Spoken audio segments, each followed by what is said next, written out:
মুহতারাম হাজরিন, বুঝতেই পারতেছেন যে আজকে আমার আলোচনার ধারা সাধারণত সচরাচর আমি যেই ধরনের আলোচনা করে থাকি, যেই ধরনের আলোচনা শুনে আপনারা অভ্যস্ত, সেই কথা হয়তো কিছু বলবো, সেই সাথে এমন আরো কিছু কথা আমি হয়তো বলবো যেই কথাগুলো বিশেষভাবে এই মাহফিল, এই এলাকা এবং এই অঞ্চলের সঙ্গে বিশেষভাবে সম্পৃক্ত এবং এখানকার জন্য প্রয়োজনীয়। আমি প্রথমে কোরআনে পাক থেকে সূরা হামিম সাজদার যে আয়াতগুলো তেলাওয়াত করেছি, সেই আয়াতের মূল বিষয়বস্তুটা আপনাদের সামনে বলি যে আমি কি বিষয়ক আয়াত তেলাওয়াত করেছি। আল্লাহ বলেছেন, ইন্নাল্লাযীনা ক্বালু রাব্বুনাল্লাহু সুম্মা ইসতাকামু তাতানাজ্জালু আলাইহিমুল মালাঈকাতু আল্লা তাখাফু ওয়া লা তাহজানু ওয়া আবশিরু বিল জান্নাতিল্লাতী কুনতুম তুআদুন নাহনু আউলিয়াউকুম ফিল হায়াতিদ দুনিয়া ওয়া ফিল আখিরাহ ওয়া লাকুম ফীহা মা তাশতাহি আনফুসুকুম ওয়া লাকুম ফীহা মা তাদউন নুজুলাম মিন গফুরির রহিম। আল্লাহ রাব্বুল আলামিনের পক্ষ থেকে এক শ্রেণীর মানুষের জন্য অনেক বড় একটা সুসংবাদ দেওয়া হয়েছে যে সেই মানুষগুলো যখন মৃত্যু মুখে পতিত হবে, ঠিক মরণকালে তাদের কাছে নুরানি ফেরেশতাদের একদল হাজির হবে একটা সুসংবাদ নিয়ে। মৃত্যুর আগেই ফেরেশতারা এসে তাদেরকে বলবে, ভয় পেও না, চিন্তার কোনো কারণ নাই। আল্লাহ পাক আমাদেরকে তোমার নিকট পাঠিয়েছেন যেন আমরা এই দুনিয়ার মৃত্যুর সময়ে, কবরে কঠিন সময়ে, হাসরে কঠিন সময়ে, পুলসিরাত পার হওয়ার কঠিন সময়ে আমরা যেন তোমার সাথে থাকি আর তোমাকে যেন বেহেশত পর্যন্ত পৌঁছায় দেই। এই দায়িত্ব দিয়ে আল্লাহ আমাদেরকে তোমার কাছে পাঠিয়েছেন। কতই না সৌভাগ্য ওই সমস্ত মানুষদের যাদের জীবদ্দশায় মৃত্যুর আগেই তাদেরকে ফেরেশতারা ইস্তেকবাল করার জন্য আল্লাহর জান্নাত থেকে দুনিয়াতে চলে আসে আর দুনিয়া থেকে তাদেরকে ইস্তেকবাল করে জান্নাত পর্যন্ত নিয়ে পৌঁছায় দেয়। আল্লাহ এই সৌভাগ্য আমাদের সকলকে দান করেন। তবে এই সৌভাগ্য এটা টাকা দিয়ে কেনা যাবে না। এই সৌভাগ্য এটা গায়ের জোরে হাসিল করা যাবে না যে আপনি দুনিয়া থেকে আপনি গায়ের জোরে, ক্ষমতার বলে, টাকার জোরে আপনি কি বলে ইস্তেকবাল, আপনি সম্ভাষণ আদায় করবেন, আপনি রিসিপশন আদায় করবেন।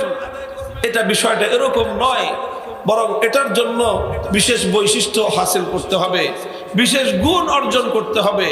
আল্লাহর কোরআন বলেছে দুটো গুণ অর্জন করতে হবে। কয়টা?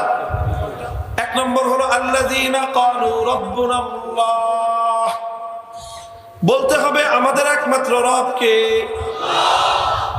এই রুবুবিয়্যতের ঘোষণা দিতে হবে, বলতে হবে রাব্বুনাল্লাহ, আমাদের রব হলো আল্লাহ। এই কথা অকপটে দ্ব্যর্থহীন ভাষায় ঘোষণা করতে হবে।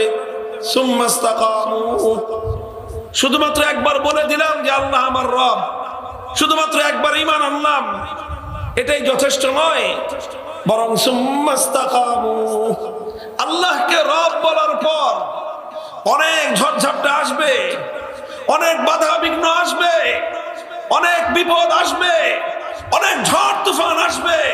সমস্ত ঝড় তুফানকে মোকাবেলা করতে হবে, সমস্ত বাধা বিঘ্নকে দুপায়ে ধরতে হবে, সমস্ত নরসাকে উপেক্ষা করে জীবনের শেষ মুহূর্ত পর্যন্ত আল্লাহকে যে রব বলেছি, জীবন থাকলে থাকবে, না থাকলে শাহাদাতের সিঁড়ি বেয়ে জান্নাত পর্যন্ত পৌঁছবো। আল্লাহর রুবুবিয়্যতের ঘোষণা থেকে চুল পরিমাণ সরে দাঁড়াবো না।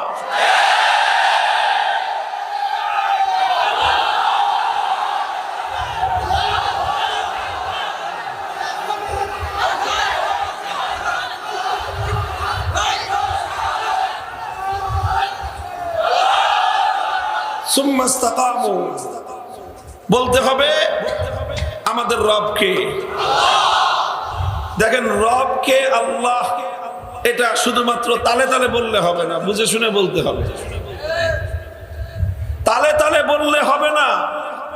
আল্লাহকে রব বলার অর্থ কি? আল্লাহকে রব বলার অর্থের বিস্তারিত ব্যাখ্যায় আমি যাব না। সেই আলোচনা আজকে আমি আলোচ্য বিষয় হিসেবে নির্ধারণ করিনি। তবে শুধু সেই সার কথাটা, শেষ কনক্লুশনটা, নতিজাটা বলে দেই।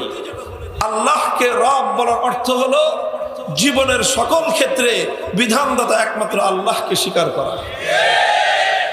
কাজে আপনি বলবেন আল্লাহ আমার রব, বিচার চাইবেন তাগুতের কাছে, এটা ভণ্ডামি আর মুনাফিকি ছাড়া কিছুই নয়। আল্লাহ নিজেই বলেছেন সূরাতুন নিসার 60 নম্বর আয়াত তেলাওয়াত করেন।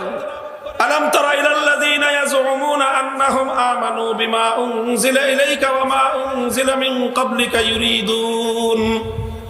ইউরিদুনা আন ইয়াতাহাকামু ইলাত তাগুতি ওয়া ক্বাদ উমিরু আন ইয়াকফুরু বিহি ওয়া ইউরিদু আশ-শাইতানু আন ইউদিল্লাহুম দালালাম বাঈদা। আল্লাহ বলেন আলাম তারা, প্রচন্ড ক্ষোভ, ঘৃণা, ক্রোধ নিয়ে আল্লাহ বলতেছেন, তোমরা কি দেখো, তোমরা কি দেখো না এমন কিছু মানুষ আছে যারা দাবি করে আন্নাহুম আমানু, যে তারা ঈমানদার। আল্লাহ কি বলতেছেন? যে তারা দাবি করে তারা ঈমানদার, অথচ দাবি করে ঈমানদার, নাম রাখছে লাল মিয়া। দেখতে একেবারে আমাবস্যার কালের আপনার আমাবস্যার রাত্রের মতো কালো কুসকুসে আছে না? নাম লাল রাখলেই তো আর মানুষটা সুন্দর হয়ে যায় না। তো ঠিক ওরকম কিছু মানুষ এমন আছে, তারা দাবি করে যে তারা ঈমানদার, অথচ তারা তাদের দাবির শতভাগ বিপরীত তাদের কাজ। কি? ইউরিদুনা আন ইয়াতাহাকামু ইলাত তাগুত, তারা আল্লাহর ফয়সালা বাদ দিয়ে, আল্লাহর বিধান বাদ দিয়ে, তারা গায়রুল্লাহর, আল্লাহর প্রতিদ্বন্দ্বী যারা, আল্লাহর বিপক্ষ শক্তি যারা, আল্লাহর দুশমনের শত্রু যারা, তাদের বিধানকে তারা পছন্দ করে। আল্লাহ বলেন এক শ্রেণীর মানুষ এমন আছে নিজেদেরকে ঈমানদার বলে পরিচয় দেয়, অথচ আল্লাহর দুশমনদের বিধানকে পছন্দ করে। অর্থাৎ আল্লাহ বলতে চান, যারা আল্লাহর উপর ঈমান আনতে পারে, ঈমান এনেছে বলে দাবি করে, তারা আল্লাহর দুশমনদের বিধানকে কোনোদিন মানতে পারে না। কিন্তু আল্লাহ বলতেছেন আছে দুনিয়াতে এরকম মানুষ আছে যে তারা নিজেদেরকে নাম দেয় ঈমানদার, পরিচয় দেয় আমি ঈমানদার, অথচ কাজ করে কাট্টা বেঈমানের মতো। নাম আব্দুল মুমিন, কাজ হলো পরিপূর্ণ বেঈমানের কাজ।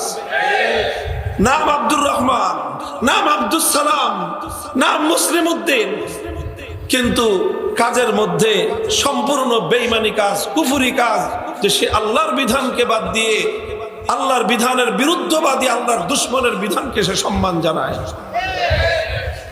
মুহতারাম হাজিরিন, বলতেছিলাম, সুতরাং ইন্নাল্লাযীনা ক্বালু রাব্বুনাল্লাহ, আল্লাহকে রব বলার অর্থ শুধু এটা না যে মুখে মুখে বলে দিলাম রব্বি আল্লাহ বা রব্বুন আল্লাহ, এটাই যথেষ্ট নয়, বরং আপনাকে বুঝতে হবে, আমাকে বুঝতে হবে যে আল্লাহকে রব বলার অর্থ কি।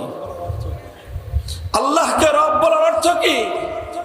আল্লাহকে রব বলার অর্থ হলো জীবনের সকল ক্ষেত্রে, আমার জীবনে সর্বোচ্চ প্রাধান্য পাবে একমাত্র কার বিধান?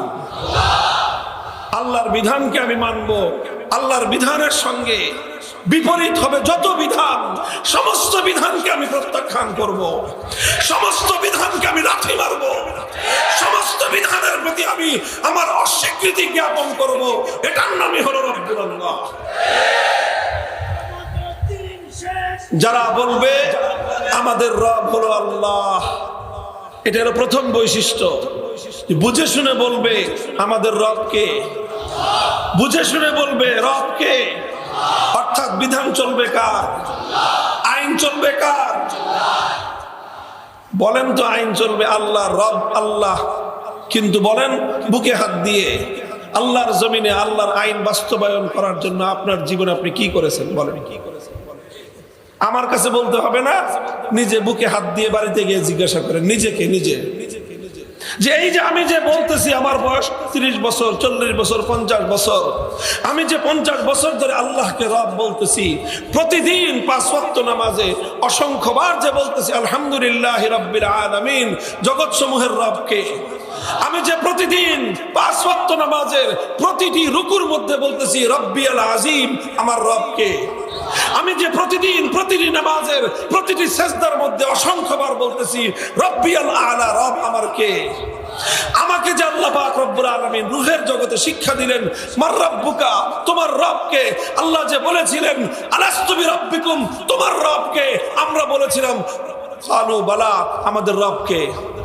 কবরে গেলে সর্বপ্রথম প্রশ্নের উত্তর দিতে হবে মার রাব্বুকা, তোমার রবকে। এই সবগুলো বিষয় কাকতালীয় বিষয় নয়, বরং এটা আল্লাহর পক্ষ থেকে একটা সিরিজ। এটা একটা সিরিজ। আল্লাহ শিখিয়েছেন রূহের জগতে আলাস্তু বিরাব্বিকুম, তোমার জীবনে বিধান চলবে কার? আমরা সকলে বলেছিলাম বালা, আমাদের জীবনে একমাত্র বিধান চলবে কার? তো এই যে ওয়াদা করে আসছেন, আপনি করেন নাই? বলেন, দুনিয়াতে এমন কোন বাপের বেটা আছে যে বলতে পারবে যে না আমি আল্লাহর সামনে অঙ্গীকার করি নাই যে আমার রব আল্লাহ? কেউ আছে বলতে পারবে? প্রত্যেকটা আদম সন্তান একমাত্র রব হিসেবে আল্লাহকে স্বীকার করেছে রূহের জগতে, তারপরে দুনিয়াতে এসেছে। হাজার হাজার লক্ষ কোটি বার এক রব মানতেছি আমরা আল্লাহকে। কিন্তু বলেন তো দেখি, আল্লাহর জমিনে যেন আল্লাহর আইন, আল্লাহর বিধান বাস্তবায়ন হয়, সেই জন্য আমার এবং আপনার জীবনে কতটুকু দায়িত্ব পালন করেছে? আল্লাহ পাক বুঝবার তৌফিক দান করেন।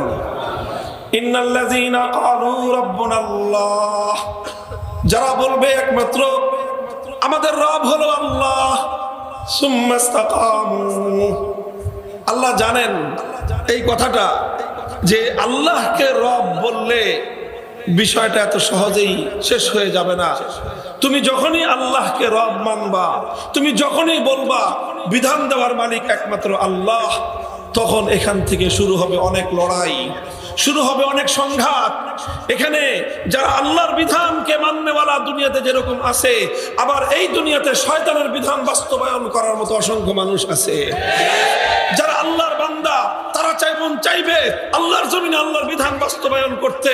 যারা শয়তানের দালাল, যারা শয়তানের দোসর, তারাও চাইবে আল্লাহর জমিনে তারা শয়তানের বিধান বাস্তবায়ন করতে। তুমি চাইবা আল্লাহর বিধান বাস্তবায়ন করতে, শয়তানের দোসররা চাইবে শয়তানের বিধান বাস্তবায়ন করতে। বিষয়টা কি গন্ডগোল ছাড়াই সমাধান হয়ে যাবে? কি বলেন? একটা জমি আপনিও দখল করতে চান, আরেকজন দখল করতে চায়, দুই দখলদারের মধ্যে কোনো গন্ডগোল ছাড়া এমনিই দুইজন দখল করে নেবে? না সংঘাত লাগবে? সংঘাত অনিবার্য। আহাসিবান নাসু আন ইউতরাকু আন ইয়াকুলু আমান্না ওয়া হুম লা ইফতানুন, মানুষকে মনে করলো যে তারা এক আল্লাহকে রব মেনে নিবে, এরপর তাদেরকে কোনো পরীক্ষা দিতে হবে না, সুরসুর করে তাদের জীবনটা পার হয়ে যাবে। মানুষ কি এই কথা মনে করে? ইমানদাররা কি এই কথা মনে করে? এই কথার চেয়ে বোকামির কথা পৃথিবীতে আর কোনো কথা হতে পারে না। তুমি যখনই আল্লাহকে রব বলবা, তখনই তোমার সামনে প্রশ্ন আসবে যে তোমাকে বাতিলের বিরুদ্ধে লড়াই করতে হবে। তুমি যখনই আল্লাহকে রব হিসেবে ঘোষণা করবা, তখনই তোমার প্রতিপক্ষ দাঁড়াবে। তুমি যখনই আল্লাহকে রব হিসেবে ঘোষণা করবা, তখনই তোমাকে শয়তানের দোসরদের মোকাবেলা করতে হবে। কোরআন পরিষ্কার।